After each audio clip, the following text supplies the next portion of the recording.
Good afternoon, everyone. I'm Sharon Horowitz. I'm a reference librarian in the Hebraic section. Thank you all so much for coming today. The Hebraic section marks its beginning in 1912 with the receipt of 10,000 Hebrew books and pamphlets whose purchase was made possible by a gift from New York philanthropist Jacob Schiff. From those humble beginnings, our collections have grown to about 250,000 items of research value in Hebrew, Yiddish, Ladino, Judeo-Persian, and other Hebraic script languages. The Hebraic section also includes an important collection of books in Gez, Amharic, and Tigrinya, languages of Ethiopia, past and present. Our section's holdings are particularly strong in the subject areas of Bible, rabbinics, liturgy, Hebrew language and literature, and Jewish history.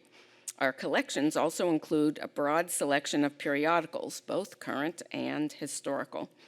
Two of our missions in this division are to publicize our collections and to bring people into the library. One way we accomplish this second goal is by holding lectures and having programs such as the one we are hosting here today. The modern Yiddish theater emerged in 1876 when the poet and songwriter Avrom Goldfaden produced his first musical in an Yassi, Romania tavern.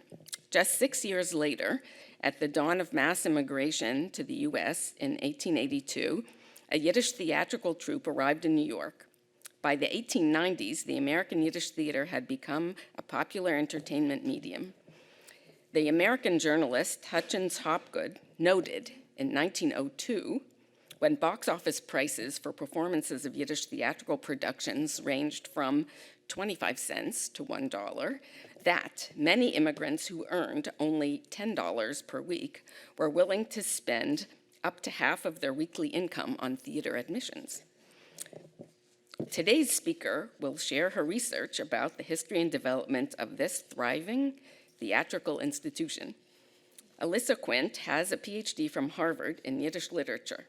She is currently a senior scholar at the YIVO Institute in New York. She was previously affiliated with a number of universities, including Columbia, Princeton, and University of Pennsylvania. In addition to writing articles and books, Dr. Quint is a contributing editor of the Digital Yiddish Theater Project. This initiative uses digital technology to study and preserve the rich legacy of Yiddish stage. 2 items of business before we begin. Dr. Quint's book, The Rise of the Modern Yiddish Theater, will be available for sale after the program, and she will be happy to sign books for those interested. Also, this event is being videotaped for subsequent broadcasting. There will be a formal question and answer period after the lecture, at which the audience is encouraged to ask questions and offer comments. Please be advised that your voice and image may be recorded and later broadcast as part of this event. By participating in the question and answer period, you are consenting to the library's possible reproduction and transmission of your remarks. And now, please join me in welcoming Dr. Alyssa Quint to the podium.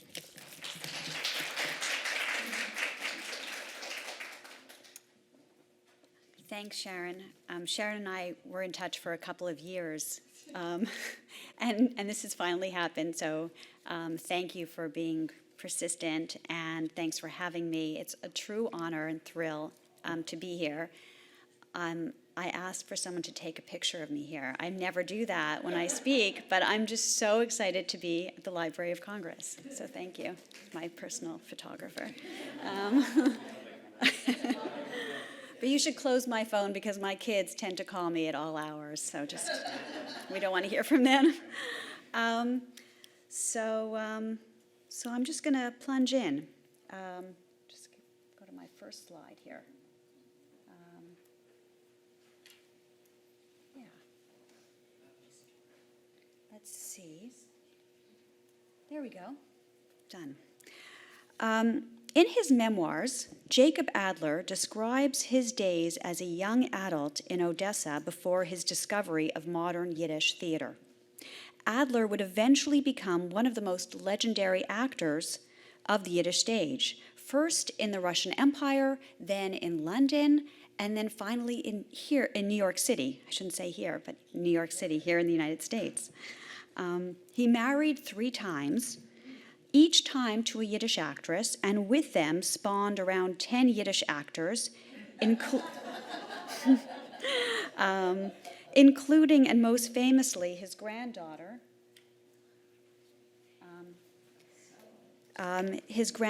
Stella Adler, who later in her career founded one of the most important actor studios in the United States.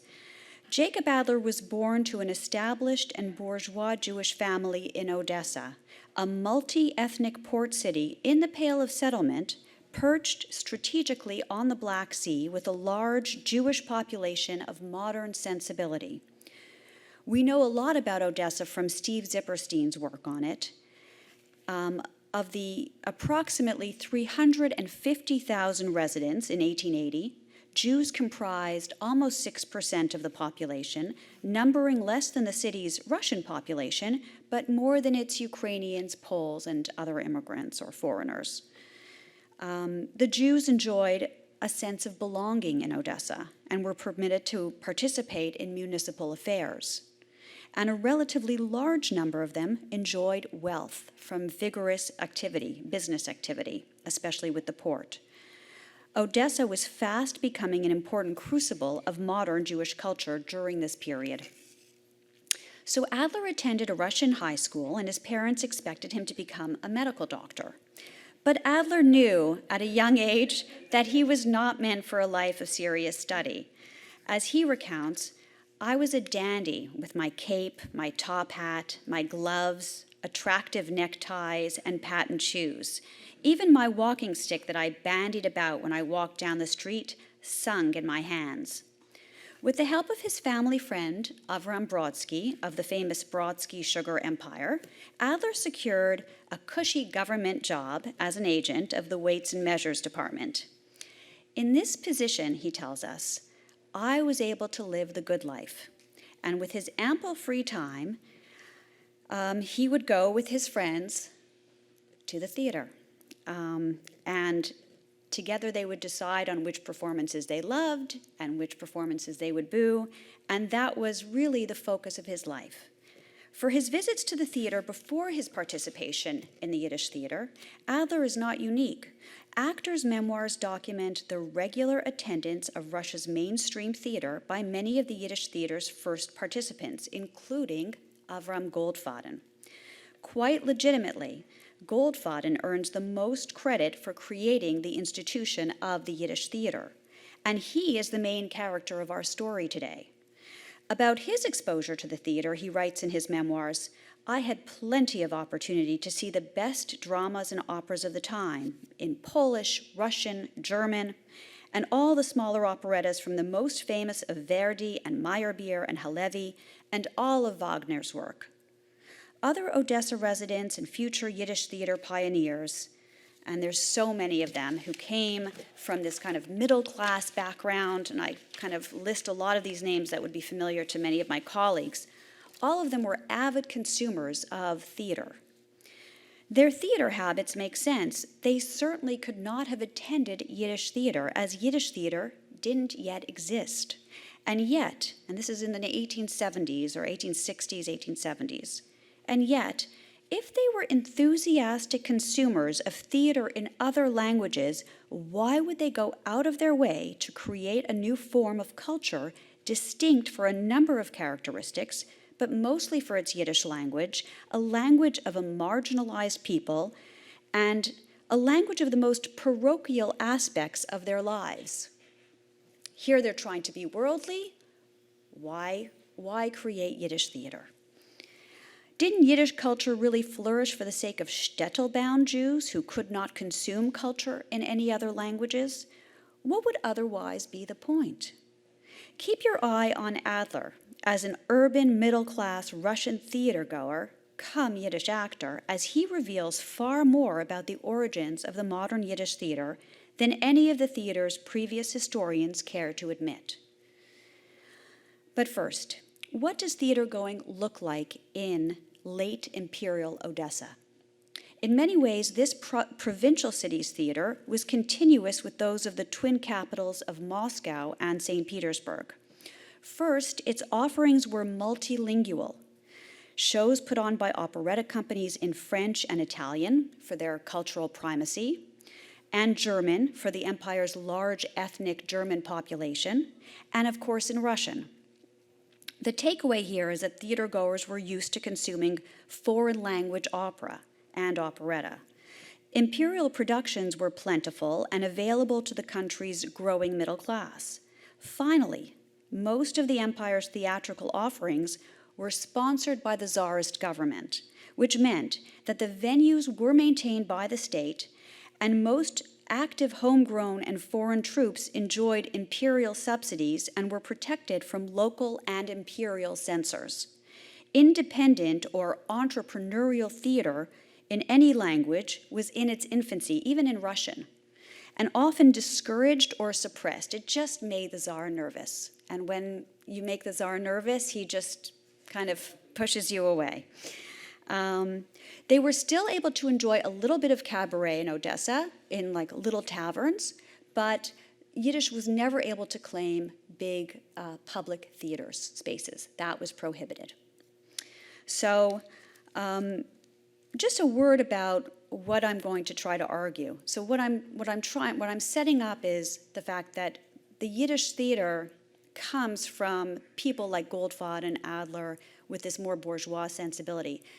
And the reason why I'm doing that is because the argument has been so far really crafted by historians of the interwar period who were all either left of center or very left of center or extremely left of center, writing under the communist regime.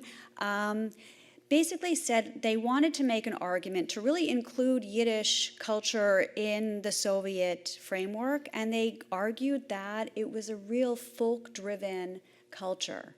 And so it was folk and shtetl nourished and driven. And this was purely a folk form. And it just doesn't really add up for me. And so I'm going to kind of push that paradigm a little bit more into kind of an urban setting and a middle class setting. That's my agenda.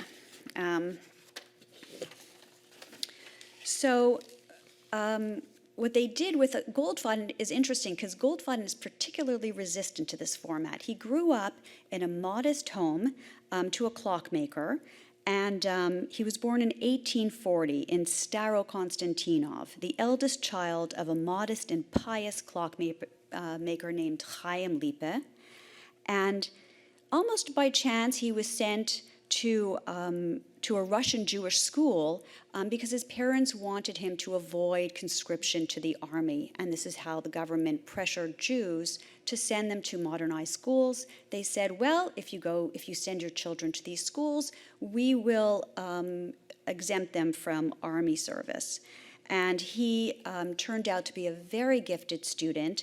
And then he went on to a Russian Jewish seminary, a very exclusive one, where he learned a lot of Russian and French and German, but also Jewish subjects. And this school attracted a lot of bourgeois young people from cities. He was a stipendiary student. He was there on scholarship. And he was actually expected to teach after he graduated, which he kind of didn't do, but because that was kind of beneath him. Because he went there and he saw all these very worldly, modern Jews, and he's like, that's who I want to be like. That's exactly what I want for myself. So after graduating, he settled himself in Odessa, and he boarded with his uncle, who allowed him to stay for a little bit, and then tried to kick him out and said, go get a job.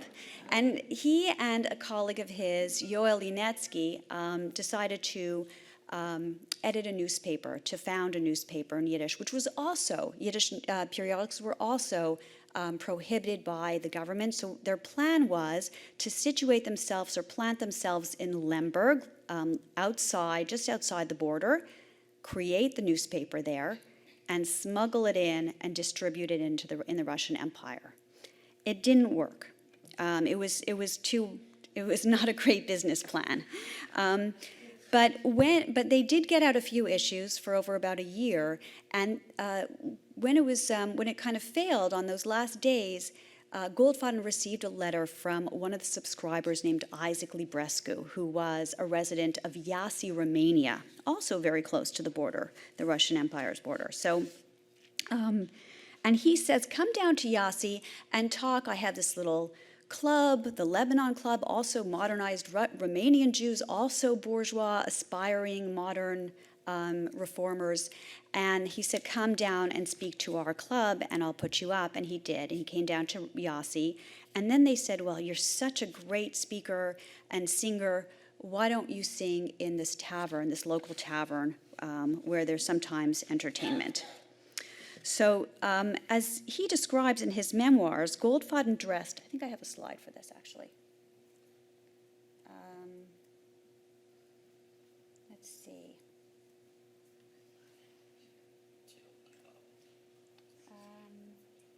This one, no.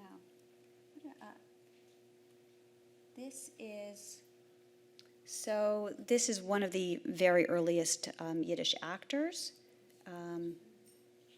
And then, I seem to not press the right thing.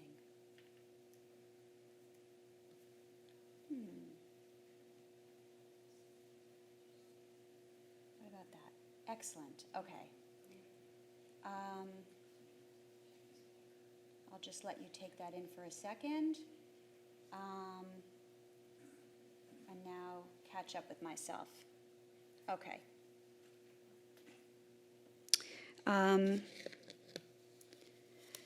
So as he describes in his memoirs, Goldfaden dressed impeccably that night when he went to perform in a tuxedo, a bow tie, white gloves. He also rattles off all of his clothing. And he declaimed a poem according to the style of formal Russian declamatory practice. And the crowd promptly booed. They're like, insulted and incensed by what he considered a boorish audience, Goldfaden left. But in his place, an entertainer of Yiddish skits and songs named Yisrael Grodner danced onto the stage. He had dressed himself up in Hasidic garb, and he sang a song that actually Goldfaden composed, and the crowd just ate it up. And Goldfaden noticed. So that evening, Goldfaden and Grodner discussed collaborating. And over the ensuing weeks, Goldfaden composed one-act and two-act works that would allow him to transition his actors to works of growing sophistication. They successfully recruited Sacher Goldstein, a saddle maker with a very beautiful voice and kind of almost feminine characteristics, so he could pass for a lady on the stage. Very often they were cross-dressing until at some point they finally got women on the stage. And in fact, the first one they did was a woman named Sophie Karp, and she was so nervous about being on the stage that Goldfaden created a role called the Mute Bride. So she would acclimate to the stage before having to say anything, say any lines. So there is an uneasy alliance between Goldfaden's version of events and the narrative of the historians. For instance, Goldfaden complains rather shamelessly about the low level of education of his first actors and the crudeness and cultural illiteracy of his first audiences. And this the historians love because they're like, well, look what he was doing. He was trying to serve the untutored masses. You know, they would always kind of shift it around. But they could not sugarcoat the following. After doing this for about a year, Goldfaden realizes that he can't grow his productions. There's a little bit of money in it. He could get to the next day, he could pay the bills, but it was not enough for him to really grow his company and to grow the scale of his shows. And so he's like, you know, this is not that interesting to me, and I'm going to try to think of something else to do. But then history interrupted. For the Yiddish theater, this was kind of a happy accident. Revolution brewing in principalities of the Ottoman Empire, including Romania, convinced Russia that the time was ripe to curtail the Turks' menacing European reach. So this is the beginning of the Russo-Turkish War, and it's, we have Goldfaden in his dilemma, but then politics intervenes, and what happened was the Russians were gathering their armies to fight the Ottomans, and even in Romania, Romania is on the brink of gaining its national independence, and what they needed to do was create an army for themselves. And so they went grabbed every man on the street that they could to create this army. And so men like Goldfaden, who did not want to be in this army, basically went into hiding and could not show their faces for a couple of months. And that's exactly what he did with his actors.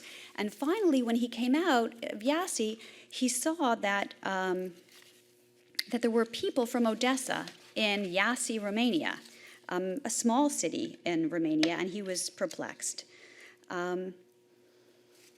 When Russia declared war on the Ottomans in April 1877, Romania, sandwiched between these two empires, gave permission to the Russian troops to pass through its territory to attack the Turks.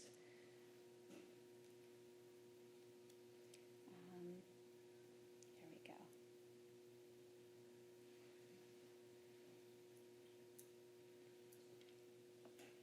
I don't know how well you could see it. Hundreds of thousands of Russian troops entered Romania by crossing the Prut River. And where is that river situated? Not far from the town of Yassy. With the troops came Russian contractors to service the needs of the army.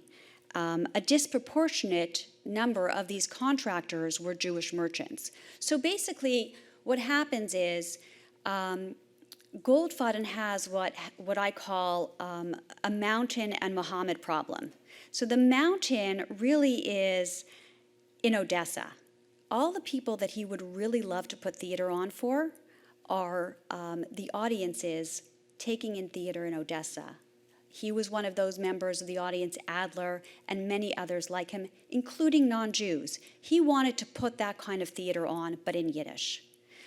But he wasn't allowed. Muhammad Goldfaden was in Yassy, and all of a sudden, what happens with the war is lifts up probably hundreds and thousands really of potential audience members, picks them up and brings them to Yassy, Romania. And that's really the accident of the Yiddish theater, because before that point, he was not able to gather that momentum for the Yiddish theater. He wasn't able to scale up because he really needed better financing, and he couldn't get it in the small town Yassy theater goers or tavern audience. And that's kind of the accident of my title. So what happens? With the troops came Russian contractors to service the needs of the army, and a disproportionate number of these were Jewish, and many of them from Odessa. And in these contractors lay the mountain that came to Muhammad. It was as if Goldfaden's ideal audience, Jewish, sophisticated, theater-going, and poised to make a good deal of disposable income from the war, was plucked up and placed in Yassy beyond Russia's control and beyond its ban on the Yiddish theater. While the Russo-Turkish War was no accident, the way it intersected with the embryonic institution of modern Yiddish theater was accidental. By 1877, Yiddish theater, not just a group of actors, not just a collection of Yiddish dramatic works, not just a visionary impresario, and not just an engaged audience, but all of these things in the same place at the same time, with the appropriate freedoms, had the seeds of veritable institutional heft that the theater really needed. At first, these perfect circumstances were not obvious to Goldfaden. As Goldfaden describes, he snapped into action and tried himself to get a contract with the army, with the Russian army, because he saw all of his peers having these very lucrative contracts, but he was too late. But what he did was he circulated the idea of what he was doing in Yassy, and his friends said, "Oh, we would go to that. Keep putting your shows on," and he did. And then Goldfaden describes in his memoirs how he tried to convince his friends to write for the theater and promised them good money, but none of them were interested. This is Goldfaden being, bless you. This is Goldfaden being rather disingenuous because, yes, he was kind of alone for that first moment, but then so many people like Adler and all of his peers come and join and write for the theater and start acting on the stage very, very quickly. But Goldfaden really gives very little credit to his frenemies. I love that word, frenemies. It's very apt here. And this is how he crafts his story of his own life as the father of the Yiddish theater. He really gives no credence to any of his friends. It's really only the less educated of the participants that he's more willing to grant some recognition to.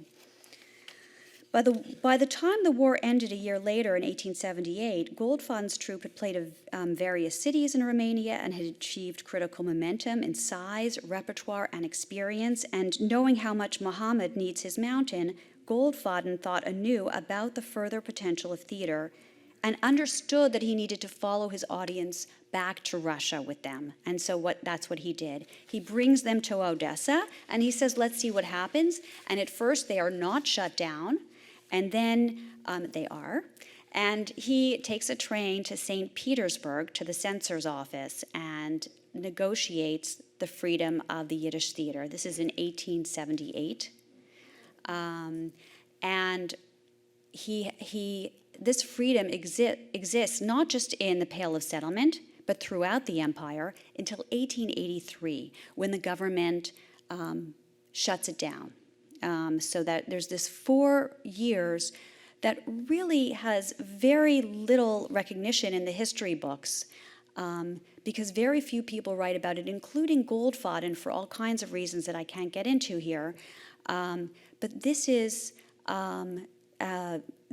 really a crucial time when the Yiddish theater really gathers its strength and its momentum, and eventually, as Sharon says, it's able to transport itself because these actors leave in 1883 to London and then to New York. But without these few years, it could not have happened. Just see what I have, what I'm forgetting to show you.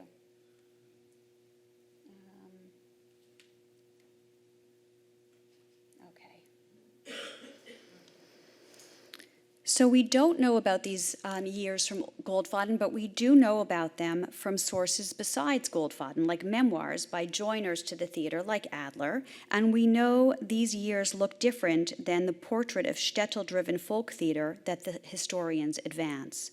So adamant was Goldfaden in taking credit for being the father of the Yiddish theater, he could not bring himself to refer to anyone other than uneducated folk singers.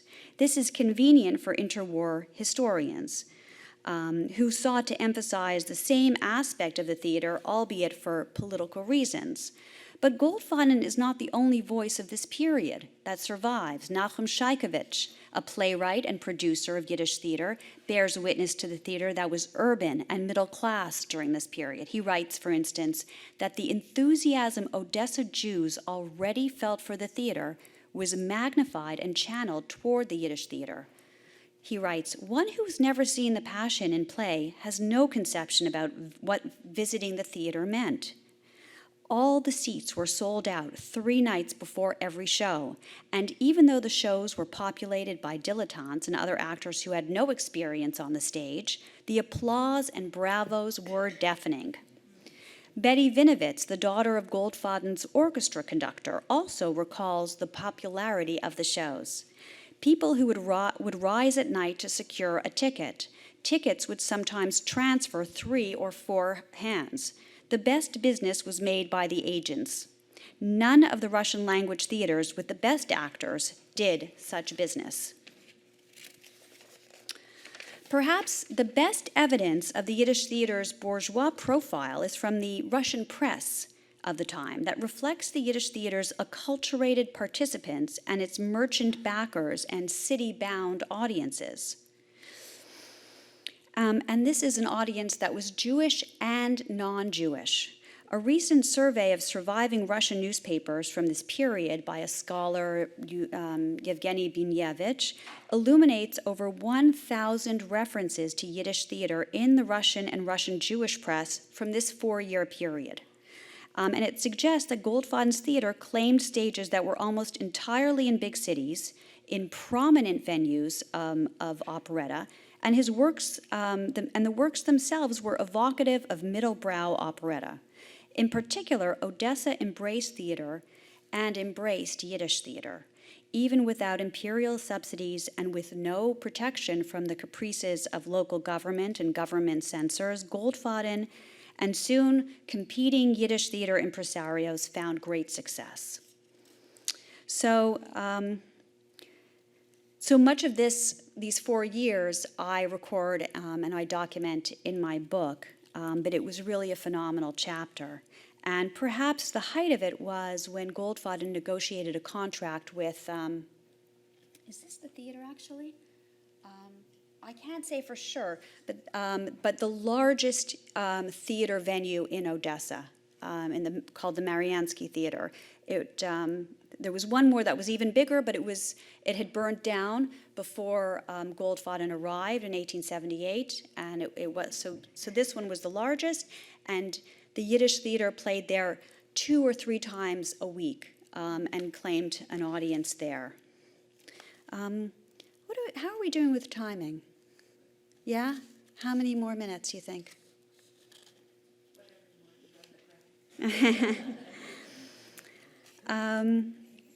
So I just wanted to give you a sense of one of his plays, and then I'll conclude after that. But I think you could take it. Yeah? Okay. Okay. Is this familiar to you? So the idea that Goldfaden's theater was of the masses and for the masses also turned on what historians called Goldfaden's anti-Hasidic or anti-Hasidic operettas. These operettas were proof, they argued, that Goldfaden sought to educate his benighted brethren. Why else would a good quarter of Goldfaden's oeuvre resemble anti-Hasidic propaganda? Some of his most popular operettas certainly traded in negative stereotypes of Hasids. And the most popular of them, entitled The Two Kuni Lemels, begins in the well-appointed home of an Odessa merchant named Pinchas, and I'm going to give you the plot of the operetta. So Pinchas is described as a refined Jew dressed in Hasidic garb. In the operetta's first scene, he presides over a Saturday night celebratory meal with his guests, all Hasidic. His wife, Rivka, is dismissive of his newfound passion for Hasidism, while Pinchas believes that his wife's modern ways have ruined their only daughter, Carolina. Rivka allowed Carolina to study literature with a tutor, a university student named Max. But Pinchas has recently put an end to their lessons. He rightly suspects that they are falling in love. Before Carolina is lost to worldly ways, Pinchas reports to his wife, in Act 1, that he has begun negotiating with Kalman, a traditional Jewish matchmaker, who has proposed a match with a groom with the preposterous name of Kuni Lemel, 2 words that have little record, or no record as a Jewish name, and little meaning, except for that Lemel means lamb. Kuni Lemel sounds as silly in Yiddish as it does in English. Kuni Lemel is the stepson of Shloimi, the respected Galician sexton and alderman, and as such would bestow on Pinchas the value of Hasidic lineage and social currency in the community. Kalman arranges for Kuni Lemel, who lives in Krakow, to present himself to Pinchas in his home in Odessa and to finalize the match and pick up his dowry. So after hearing about her arranged match, she overhears this discussion. Carolina goes to the park and complains to Max, her boyfriend, about her betrothal. As luck has it, Max knows Kuni Lemmel and explains to Carolina that not only is her future bridegroom's name silly, but he also limps, has a stutter, and lacks intelligence. Max then devises a plan to dress up as Kuni Lemmel in order to replace him. So he dresses up as Kuni Lemmel to replace him in Pinchas's home and win over Pinchas. Once he has Pinchas's allegiance as Kuni Lemmel, according to this plan, he will reveal himself and claim his bride. And then hijinks ensue, and Kuni Lemmel, at Kuni Lemmel's expense, but also at Max's expense. So the Soviet historians dug up contemporary newspaper reviews to demonstrate that the two Kuni Lemmels was Goldfaden's way of reaching a mass audience, and as a result, became the victim of bourgeois contempt. While bourgeois contempt is indeed in evidence, consciously or unconsciously, these historians draw the wrong conclusions from what they've read in the press. They point, for instance, to a critic named B. Brand, who wrote a series of very critical reviews of Goldfaden in a periodical, a modern periodical called The Russian Jew, Ruski Evray, by a critic who wrote under the byline Brand. Besides his uncharitable analysis of the play, Brand scornfully wondered why the Yiddish impresario preferred to play Odessa instead of, say, Berdichev, a city with a dense Jewish population vulnerable to Hasidism, and a place where the composer's anti-Hasidic message would have positive propaganda value. Brand accuses Goldfaden of wanting to make money with his theater.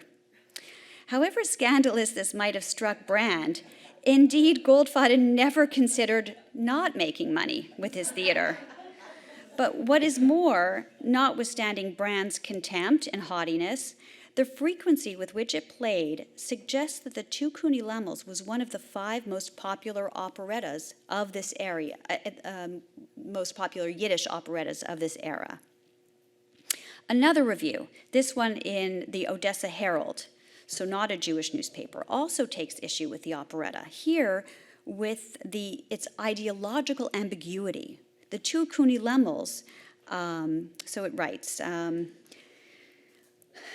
Goldfaden's best plays, The Sorceress and The Fanatic, or the two Kuni Lemmels, whose subjects are drawn from the lives of the most conservative traditional Jews, were presented on the stage at the Mariinsky Theater. Apparently, Mr. Goldfaden wrote these plays with some particular goal. These plays, however, would produce a different impression and influence and have a different conclusion if Goldfaden introduced serious heroes into his plays and not the motley assortment of personalities that appear on the stage to amuse the audience. So in other words, the ideological orientation of these plays was not clear to the critic. He says that it didn't even really come across as anti-Hasidic, which really disappoints him. So the better question is, how could we reconcile an operetta like the two Kuni Lemmels with the Odessa crowd, including a good number of non-Jews that I believe attended it? Well, what was not to like? Goldfaden's city audiences found Hasidic operettas entertaining and exotic. It had something in common with other depictions of Jews that they had encountered in Russian opera houses, and there were operettas with Jewish characters in them before the advent of Yiddish-language theater.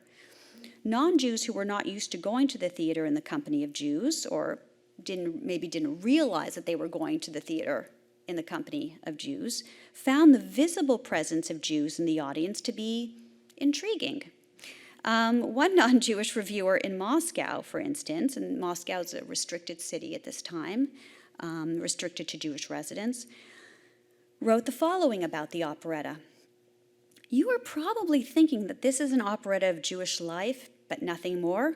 It's à la lettre, a Jewish work. They use a lot of French. It is à la lettre, a Jewish work, written in the language that sounds louder than others in places like Shklov, Zhytomyr, Berdichev, and played by pure-blooded Jewish royalty, whatever that means. The play began with a fiery table song that wasn't at all bad and might even be original. And after this, we suddenly found ourselves navigating a variety of oy veys and gewalts that we heard but could not understand for our lives.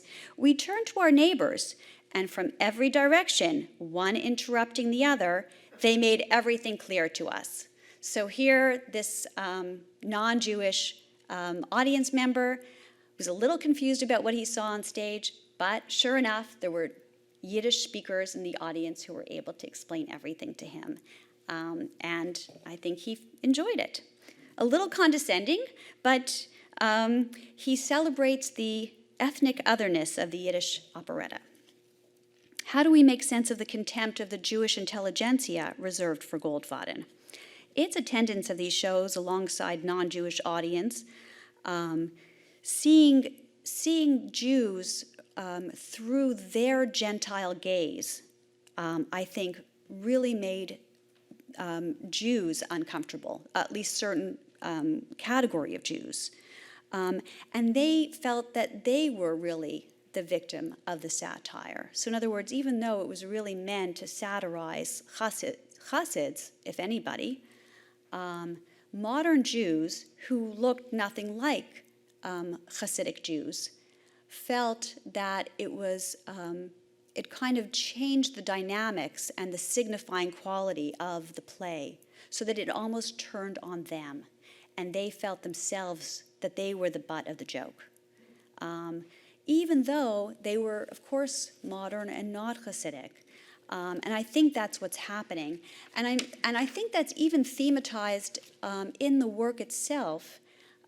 When Max wants to become Kuni Lummel, he wants to look like Kuni Lummel for a reason, but then he also has this great hostility towards Kuni Lummel that's kind of built into the plot of the play. So it's about Kuni Lummel being kind of silly and maybe a kind of degrading picture of Hasidism, yes, on the one hand, but on the other hand, Max is strident, very angry throughout the play, and uncomfortable, and also looks exactly like Kuni Lummel, and all of the hijinks almost show how interchangeable they are. Carolina tries to kiss Max as Kuni Lummel, but it actually is Kuni Lummel. And then she tries to avoid Max. It's actually Kuni Lummel. So this interchangeability really makes sense of that other critic who talked about the ambiguity of the play, the ideological ambiguity of the play. And I think it's a reflection both on what it says about Hasidism and what it says about modern Jews. And I think Max, that figure of Max, who's both modern but has this very complicated relationship to traditional Jews and Judaism, is really the audience of the Yiddish theater. Let me see what's happening. Reminding me that I should use this more. Okay, well, I'm concluding anyways. Let's see what else. So this is a censored manuscript of Goldfaden's The Two Kuni Lummels. Everything had to be censored. And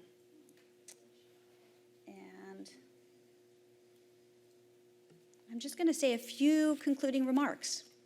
Okay.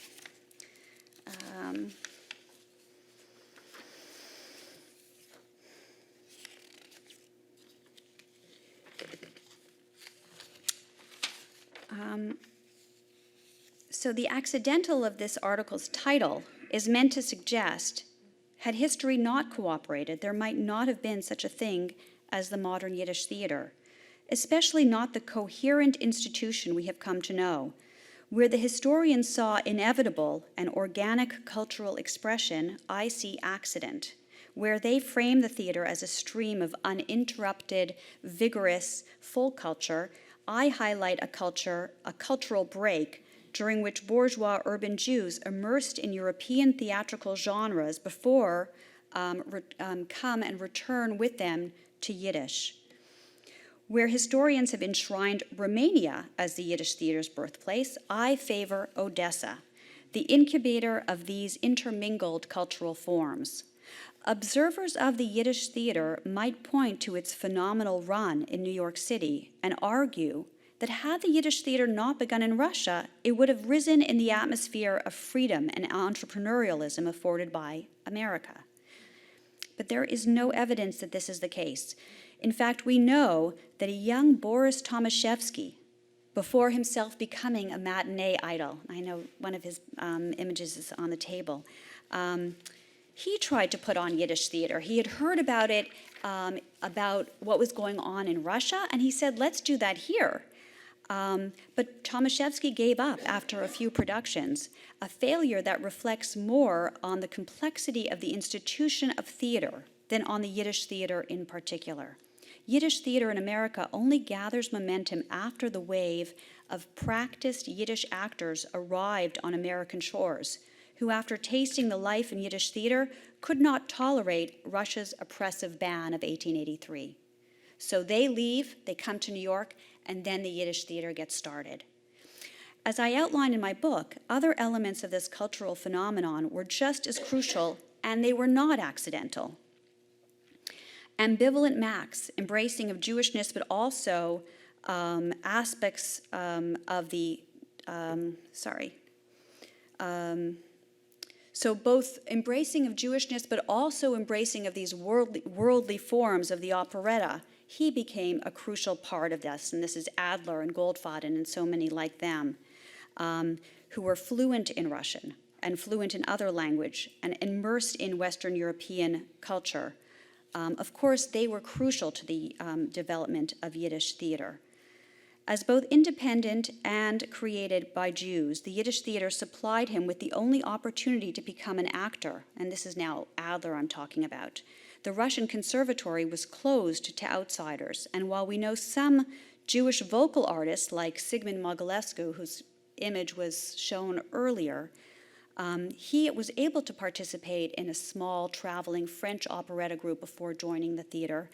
You could not really join a Russian dramatic conservatory as a Jew. I just don't see any record of it. So Adler, his only choice was really, or his only possibility, opportunity of becoming an actor was the Yiddish theater. And so that's really what I would call the non-accidental part, these people trying to shore up Yiddish culture wherever they can and abidingly, even under very difficult and oppressive circumstances. And there was one in particular that I'm going to end with. It's a memoir by a Yiddish actor named Isaac Lowy, who had befriended Franz Kafka in Prague. And he talks about growing up in Poland, and this is what he writes. He wrote that as a young boy, he would sneak to the theater to see Gentile, non-Jewish theater, and that his family called it treif, not kosher, for Gentiles and sinners. And he explained he was so drawn to theater that he would regularly attend Warsaw's Grand Theater. But then he discovers the Yiddish theater, and this is what he writes. This completely transformed me. Even before the play began, I felt quite different from the way I felt among them, the Gentiles. Above all, there were no gentlemen in evening dress, no ladies in low-cut gowns, no Polish, no Russian, only Jews of every kind, in kaftans and suits, women and girls dressed in the Western way, and everyone talked loudly and carelessly in our mother tongue. Nobody particularly noticed me in my long kaftan, and I did not need to be ashamed at all. In describing his personal experience in attending the theater, Lowy touches on the least accidental part of the rise of the modern Yiddish theater. There is a through line in 19th century Jewish cultural history of a desire on the part of various cultural producers throughout Eastern Europe to put on a Yiddish version of the productions they observed in the theaters. Legal impediments or other restrictive environmental conditions denied most of them this opportunity. Driven by the same desire, this time closer to the end of the century, and most importantly, following the achievements of men like Goldfaden and Adler, Lowy went from attending the theater to becoming a Yiddish actor. Thank you very much for listening.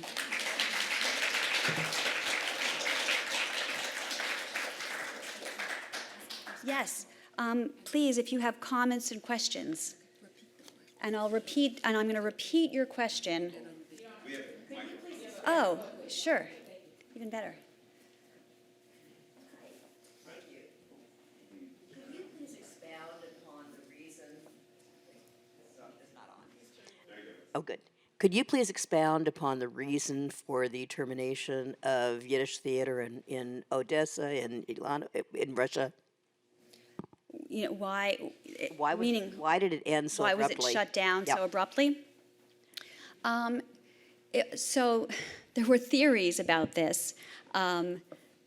Theories about, maybe anti-Semitic motivations or maybe enemies of Goldfaden, that kind of conspiracy floated. What I think happened is that there was such enthusiasm for Yiddish theater that it inspired many people to write Yiddish plays. And when you wrote a Yiddish play and hoped to stage the play, you needed first to send it to the censor bureau. And so throngs of people were sending things to the censor in Odessa and also in St. Petersburg. You needed a local censor and also a St. Petersburg censor. And these censors did not know what hit them. And they're like, this is really crazy. We can't deal with this, with all of this pressure on our office. And I think that was part of it. It was, that's what happens in an authoritarian country. If it's easier to shut down the theater, no one's really thinking of the cultural costs or the costs of, to the freedom of those types of variables aren't really considered necessarily. And it was something as petty as that. It was not anti-Semitic. It was certainly because on a bureaucratic level, it was just not going smoothly enough. Yeah. Yes. Oh, do we need the... When you were in Bucharest, Yes. they say that is the birth of the Yiddish theater. Yes. There. Now, and also, is there anything left in Odessa of the Yiddish theater? Any buildings? I'll be in Odessa this summer. Oh, is that right? What can you see in Odessa? There are some Jewish, landmarks that you can see in Odessa. Something specific to the Yiddish theater, I don't know. I think the Mariansky Theater is still standing, but whether or not they give any homage to Yiddish is, I don't think they do. But you should go see it. In terms of Bucharest was an interesting case because it did adopt under, its communist regime did support a functioning Yiddish theater. I think it's still functioning in some form. We did it a couple of years. Yes. Yes. I don't know how much Yiddish language stuff they put on per se. Okay, so there is some Yiddish language. So yes, they still sponsor Yiddish theater of some form there. It's one of the last ones. Miriam? Yeah. First of all, congratulations. What a fascinating lecture. And I have 10 questions, but I'll just have maybe two. Sure. One is, I know that in the early days, before and around the time of Goldfaden, you had these salons. And I can't imagine anything more bourgeois than a literary salon. That's right. Did those continue, and were those in Odessa? And my second question, which is unrelated, is how come in these restricted cities there was enough of an audience in Moscow and Petersburg? So, Right. two questions. That's Okay. So the last question first. The last question really interested me, and it interested even contemporary journalists. How many Jews are in the audience? How many non-Jews are in the, especially the Jewish journalists, but also the non-Jewish audience journalists and critics would ask that same question. Who is watching these shows? So we don't know numbers exactly, but like I said, the way theater and performance was consumed in the Russian Empire during this period, it was just pretty ordinary to take in shows of different languages, and Yiddish was a very Germanic sounding language, and it really certainly did not deter people from going, more than a bad review might. And even those probably didn't deter a lot. So in Moscow, probably, maybe 50%, the way I imagine it, but we don't know numbers. I think there were a lot of non-Jews attending these shows, and in the non-Jewish press, you see that coverage. And then this first question was about the salons. Yes, there were salons, and that's where Goldfaden, that prepares him, and that's where he gets his, cultural education, his bourgeois cultural education. He himself performs in salons with his peers, and we know that he attended a salon during his seminary days, and also in Odessa. And these, of course, were private, but they were very elaborate affairs. Yeah, and you're right, that was a crucial piece of the puzzle, part of what nourished the theater. It encouraged a lot of these writers to write plays even though there was no public theater. Yeah, thanks. Yes? So I assume that Goldfaden's memoir was in I'll just repeat. Yiddish. Are you fluent in Yiddish? Yes, I read all those memoirs in Yiddish.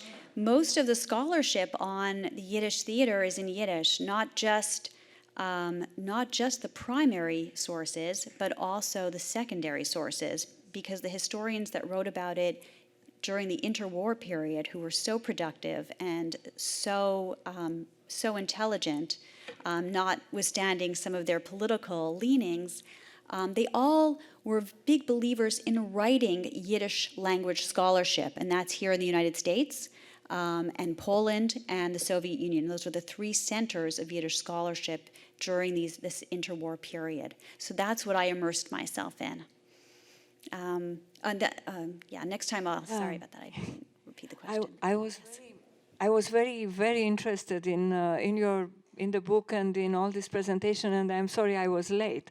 I come from Bucharest, Oh, yes. I have just seen a fresh premiere of a play called Yiddish.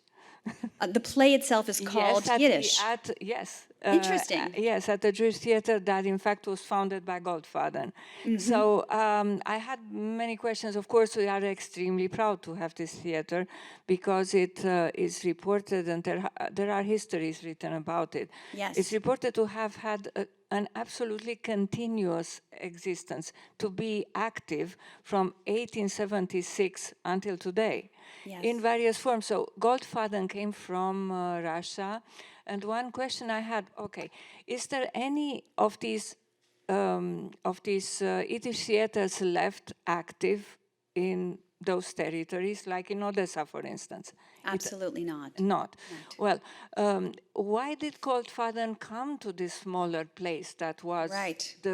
maybe was it this very, very harsh censorship? You guys don't mind. I'm just going to start again.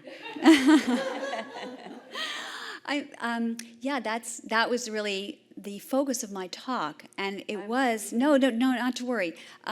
It was really what made me wonder, because the Russian Empire had so many Jews, and there was such a concentration of Jews in Odessa, where Goldfaden lived before coming to Romania. It surprised me that no historian really took that apart, really unpacked that problem. Why come down to Romania, where the Jews are less concentrated, and they have far less money to start the theater?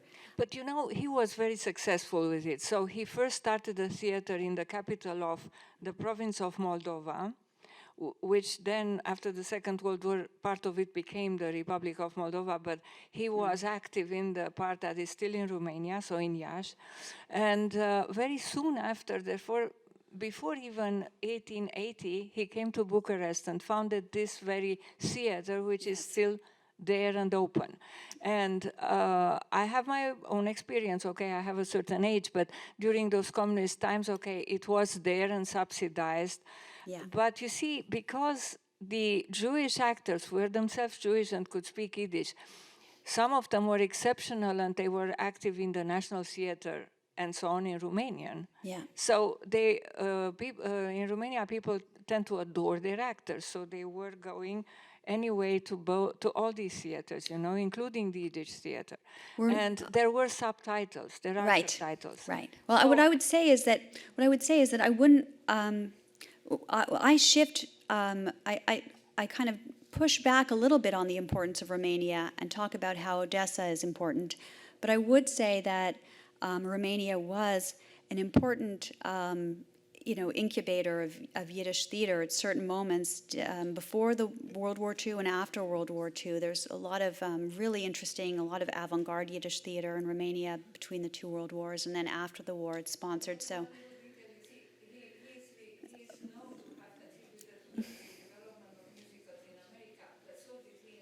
Yes, yes. Thank you to making that point. It's important. 2 more questions. Yes, one right here. Just want to wait for the microphone. How many of the plays have been translated into English and would be available from the library, let's say, or from Amazon Yes. to read? So the 2 Cooney Lammels that I just quoted from was translated recently, and that would be available in an anthology called Landmark Yiddish Plays. So that's one. There's about 20 that he composed in all in Yiddish. In my book, there's one that I translate, and it's an appendix to the Sorceress, which appears at the end of my book. That's 2. And then there's one that I'm publishing with a friend and translator, Shulamis, which is his most important play or operetta, and that's 3. So that's 3 so far. See how much of an appetite I have for it. And if I can ask one more question. Of course. What was the relationship between the production of plays and books that were produced in Yiddish? Was there any relationship? Did one spark the other or not? That's a good question. I think that at least during the time that Goldfaden, I think that's a huge, important question. But what I would say, just to narrow it down, is that during this very short period, what I call this first chapter, Goldfaden was quite happy not to publish his work because he was always very paranoid about copycat productions, and those did get staged often. By other competing troops, especially because he was so off-putting himself, personality-wise. Actors that he trained were very happy to leave him and say, "I'm going to do my own thing," and then put on the same operetta but in a different town. Like Shakespeare. Goldfaden would really like that analogy. Yes, but then eventually he does get published. All of his, authoritative plays, at least the libretti, are published.